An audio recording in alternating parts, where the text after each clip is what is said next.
Hello dear students, welcome in my video. आज की इस वीडियो में मैं आपको पढ़ाने वाली हूँ डीएवी क्लास 7 का SST chapter number 3 the surface and interior of the अर्थ, यानी कि अर्थ के ऊपर का सरफेस के बारे में और उसके इंटीरियर पार्ट के बारे में।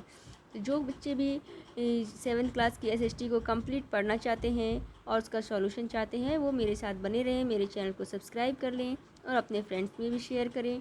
तो आइए शुरू करते हैं। If we look from the space, the planet Earth appears to be a large round ball that shines bright and blue. अगर हम स्पेस से देखते हैं तो हमें प्लेनेट जो अर्थ प्लेनेट है ये कैसा दिखता है? ये एक राउंड बॉल की शेप में दिखता है, चमकता हुआ और ब्लू कलर में। We have already learned in our previous classes how the earth was formed about 4.6 billion years एगो।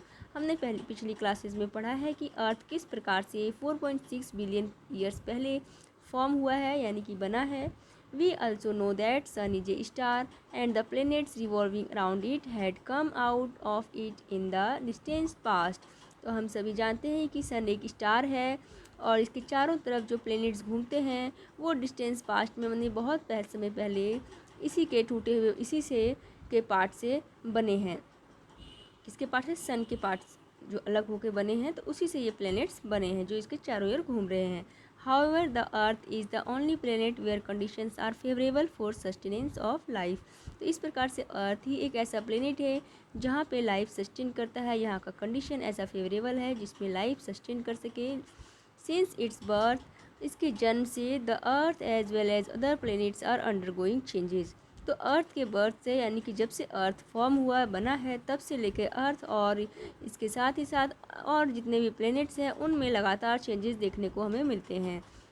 Let us therefore study the structure of Earth's interior and the internal forces which have led to the formation of its surface. तो अब हम उनके बारे में और detail में पढ़ते हैं। अर्थ के सरफेस के बारे में पढ़ेंगे और उसके इंटीरियर पार्ट के बारे में पढ़ेंगे, उसके इंटरनल फोर्सेस के बारे में पढ़ेंगे और फॉर्मेशन कैसे हुआ इसके सरफेस का, उसके बारे में भी पढ़ते हैं।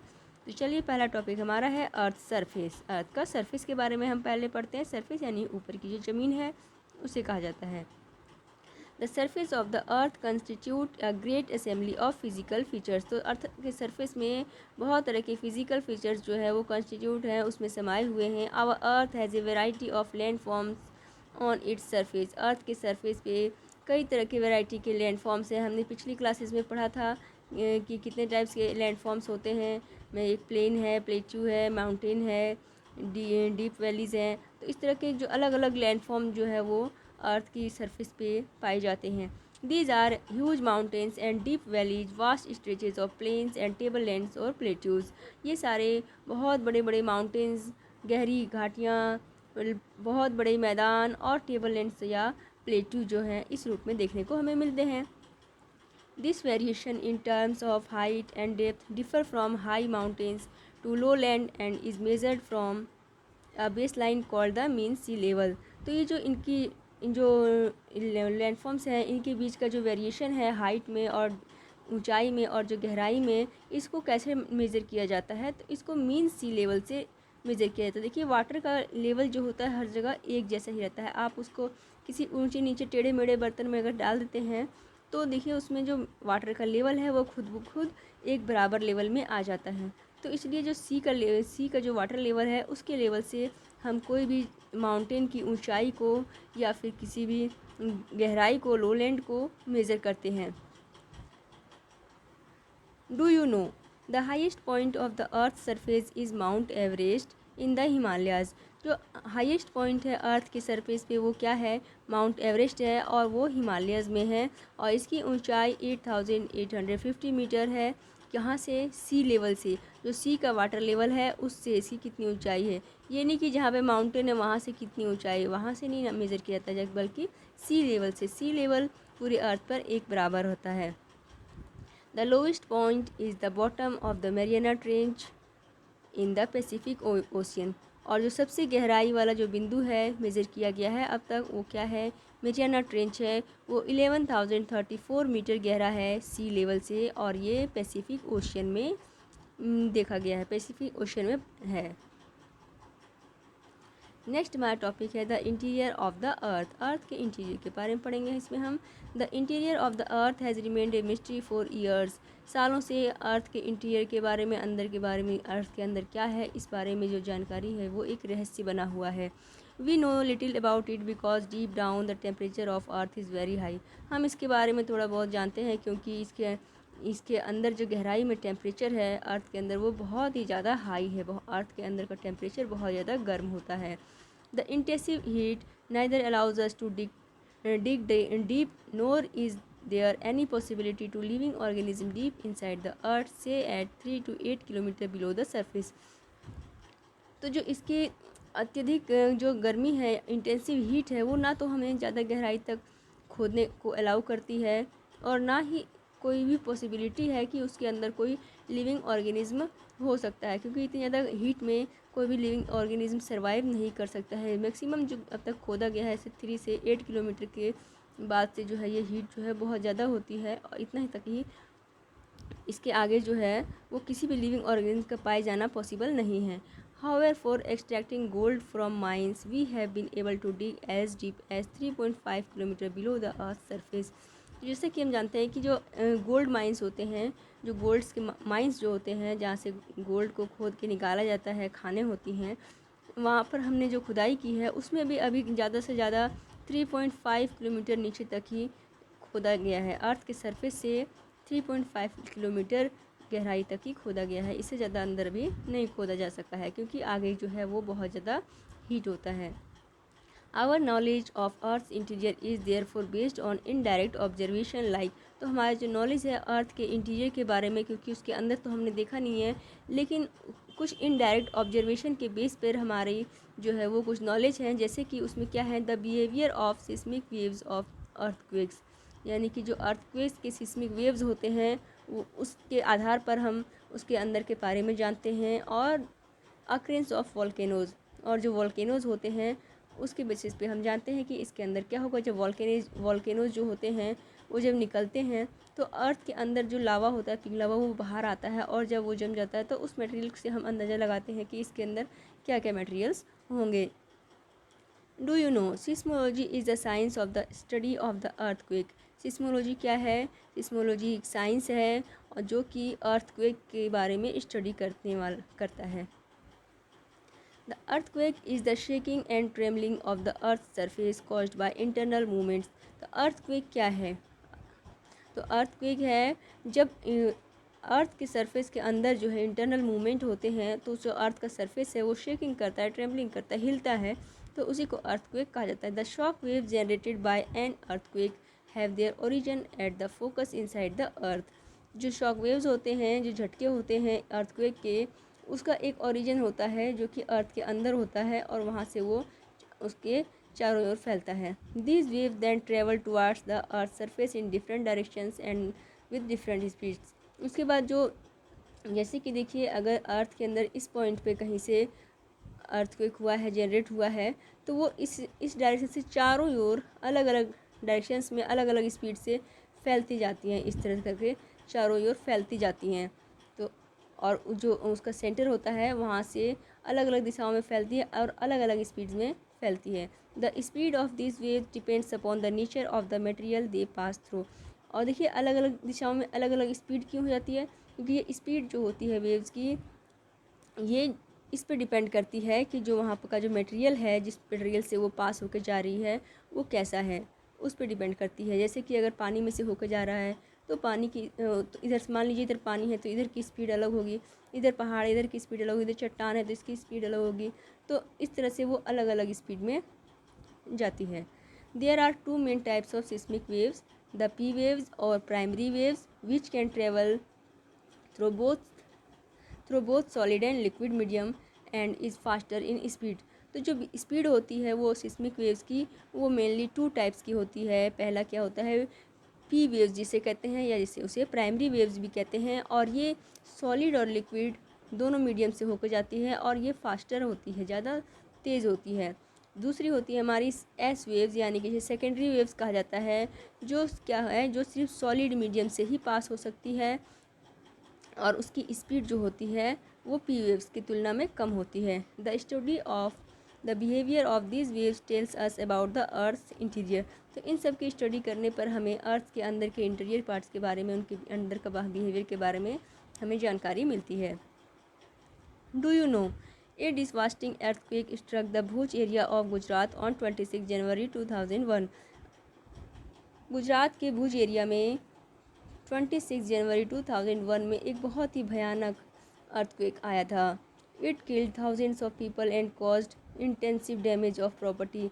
और इस भूकंप ने हज़ारों लोगों की जानें ले ली थी और बहुत ज़्यादा प्रॉपर्टी का नुकसान हुआ था। Barren Island is an active volcano located in Andaman and Nicobar Islands of India. तो बैरन एक आइलैंड है जो कि अंडमान निकोबार में है, इंडिया का पार्ट है। वहाँ पर एक एक्टिव वोल्केनो है। एक्टिव वोल्केनो क्या है कि उसमें से अभी भी जो है वो लावा निकलते रहते हैं कुछ कुछ देरी पे। Structure of earth. तो नेक्स्ट टॉपिक हमारा है स्ट्रक्चर ऑफ अर्थ। अर्थ के स्ट्रक्चर के बारे में हम पढ़ेंगे इसमें। The earth interior is made up of 3 layers, the crust, mantle and the core। तो अर्थ का जो इंटीरियर पार्ट है वो 3 लेयर्स में बटा हुआ है, 3 लेयर्स में का बना है। पहला हमारा क्रस्ट है, फिर मेंटल है और फिर कोर है। तो एक एक करके हम इन तीनों के बारे में समझते हैं। The crust, the thin solid layer covering the outside of the earth is called the crust. जो पतला सा लेयर है अर्थ के बाहरी एरिया को कवर किया हुआ होता है उसे क्या कहते हैं, क्रस्ट कहते हैं। The thickness of the crust differs from place to place. जो क्रस्ट का जो थिकनेस है, मोटाई है, वो अलग अलग जगह पर अलग अलग होती है, कहीं कम कहीं ज़्यादा है। It is thicker under the continents than on the ocean floor. तो ये जो कंटिनेंट में जहाँ पर है वहाँ पर क्या है कि ये ज़्यादा मोटा है, जबकि जो ओशियन का फ्लोर है वहाँ पर ये कम है, उसके यहाँ वहाँ पर इसका जो थिकनेस है वो कम है। The average thickness of the crust is 60 to 100 kilometre. Crust का जो एवरेज थिकनेस है, एवरेज मोटाई है, वो 60 से 100 किलोमीटर के बीच है। Beneath the sedimentary rocks of the solid earth the rocks are rich in sial. Sial is made of lighter rock materials. Sedimentary rocks जो हैं उसके नीचे जो रॉक्स पाए जाते हैं वो क्या हैं, वो सियाल के बने हुए हैं। रिच इन सियाल, उसमें सियाल है यानी कि सिलिका और एल्युमिनियम जो है। सियाल का मीन्स है SI यानी कि सिलिका और AL जो है एल्यूमिनियम। तो इसकी जो है सो वहाँ पर ज़्यादा मात्रा में पाई जाती हैं। तो sial is made of lighter rock material. जो सियाल है वो कैसे हल्के रॉक मटेरियल के बने हुए हैं। अब हमारा नेक्स्ट है the mental. Beneath the crust is a very thick layer of rocks called the mental. तो क्रस्ट के नीचे जो है वो बहुत ही थिक लेयर, बहुत ही मोटा लेयर जो है वो क्या कहलाता है, हमारा मेंटल कहलाता है। जैसे कि ये अर्थ है, ये इसका ऊपर का भाग है, क्रस्ट इतना मोटा है, उसके बाद ये जो है ये पार्ट हमारा ये क्या है, मेंटल है। और ये मेंटल भी जो है ये 2 पार्टों में बटा हुआ है, अपर मेंटल और लोअर मेंटल में। The mantle extended up to 2900 kilometre in depth. जो मेंटल है वो 2900 किलोमीटर की गहराई तक फैला हुआ है। ये जो इसके बीच की गहराई है ये कितनी है, ये 2900 किलोमीटर है। The entire mantle is not homogeneous. The mantle is subdivided into 2 parts namely the upper mantle and lower mantle. जो एंटायर मेंटल है वो सब जगह क्या है, एक जैसा नहीं है। इसको 2 भागों में बांटा गया है, 2 पार्ट से बांटा गया है, अपर मेंटल और लोअर मेंटल में। The upper mantle is up to 100 kilometre in depth. Upper mantle जो यहाँ से लेकर के देखिए ये क्रस्ट का जो एरिया है इसके नीचे से 100 किलोमीटर तक का जो डेप्थ है, गहराई है, उसको अपर मेंटल कहा जाता है और उसके बाद वाले भाग को लोअर मेंटल कहा जाता है। It is made of silica and magnesium. तो देखिए हमने पढ़ा था अभी क्रस्ट किससे बना हुआ था, सियाल से बना हुआ है। और ये जो मेंटल है ये किससे बना हुआ है, सिलिका और मैग्नीशियम, जिसे कि सीमा कहा जाता है शॉर्ट फॉर्म में। Next do you know the zone that separates the crust and mantle is called Moho. यानी कि जो जोन ये क्रस्ट है, देखिए ये लाइन जो क्रस्ट को और मेंटल को 2 भागों में बांटती है, बीच की जो इनकी बीच का जो कह सकते हैं बॉर्डर लाइन है, तो इसी का कहा जाता है मोहो कहा जाता है। एंड एंथेनोस्फेयर और एंथेनोस्फेयर भी कहा जाता है। The core, the innermost part of the earth is known as core. तो अर्थ का सबसे अंदर का पार्ट क्या कहलाता है? कोर कहलाता है। The core has thickness of 3470 kilometres, ये सबसे ज़्यादा मोटाई है इसकी। देखिए, it is further divided into inner core and outer core. इसके बाद भी इसका जो है, इसको भी आगे के दो भागों में बांटा गया है, इनर कोर और आउटर कोर में। The core of the earth is rich in iron and निकल। तो देखिए, हमने पढ़ा क्रस्ट में क्या है, क्रस्ट में है सियाल से बना हुआ, मेंटल है सीमा से बना हुआ, और कोर में क्या है? नीफे है। नीफे का फुल फॉर्म क्या है? नीफे मतलब क्या है? आयरन और निकल इसमें है। The temperature inside the earth converts the solid rocks into molten state. जो टेम्परेचर है अर्थ के अंदर का, वो इतना ज़्यादा हीट है कि जो सॉलिड रॉक्स हैं वो कैसे हैं? मोल्टन स्टेट में है, यानी पिघले हुए रूप में है, लिक्विड में। Sometimes the hot materials called the lava. तो कभी कभी जो ये हॉट मटेरियल्स होते हैं, इन्हें क्या कहा जाता है? लावा कहा जाता है।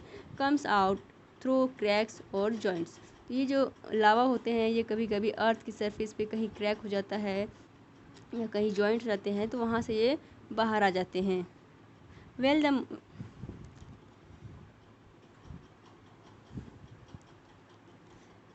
When the molten materials comes out from beneath a sea floor, जब कोई molten material है, पिघला हुआ लावा है, वो किसी सी फ्लोर में आता है, सी फ्लोर में बाहर निकलता है, तो it creates a new sea floor. तो वो एक सी फ्लोर में एक न्यू फ्लोर क्रिएट करता है। जैसे कि देखिए, ये आपका है कॉन्टिनेंट और ये उसके बाद सी है, ये पानी है, ठीक है, ये पानी है। देखिए, सी का फ्लोर ये है, यहाँ पे कहीं क्रैक होने पर जब ये लावा पिघल के बाहर निकलता है, तो यहाँ क्या बनता है? यहाँ पे भी फिर लेयर बन जाता है, एक नया फ्लोर बन जाता है सी का। On the other hand the lava deposited on the land surface makes mountains and plateau. और उसकी दूसरी तरफ क्या है? जब ये लावा जो है सो अर्थ के सरफेस पे आ जाता है, जहाँ जैसे कि जिस जगह पे ज़मीन है, जैसे कि जो कॉन्टिनेंट है, वहाँ पर कहीं पे अगर बाहर आता है तो माउंटेन्स और प्लेट्यूज जो है वो बनते हैं। तो एक बार इस डायग्राम को देखिए, अच्छे से समझ लीजिए।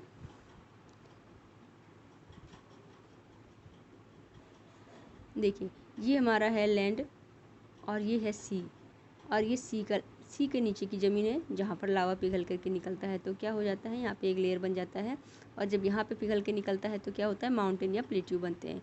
ये क्रस्ट है। तो हमने पढ़ा था क्रस्ट। देखिए, यहाँ पर कॉन्टिनेंट में इसकी जो थिकनेस है वो ज़्यादा है, जबकि सी में क्या है? सी फ्लोर में इसकी जो थिकनेस है वो कम है। फिर देखिए, इसके बाद जो है सो मेंटल है, ये अपर मेंटल है और ये लोअर मेंटल है। अपर मेंटल 100 किलोमीटर की गहराई तक है। उसके बाद फिर क्या है? कोर है, और ये कोर भी देखिए दो पार्ट में बटा हुआ है, आउटर कोर और इनर कोर में।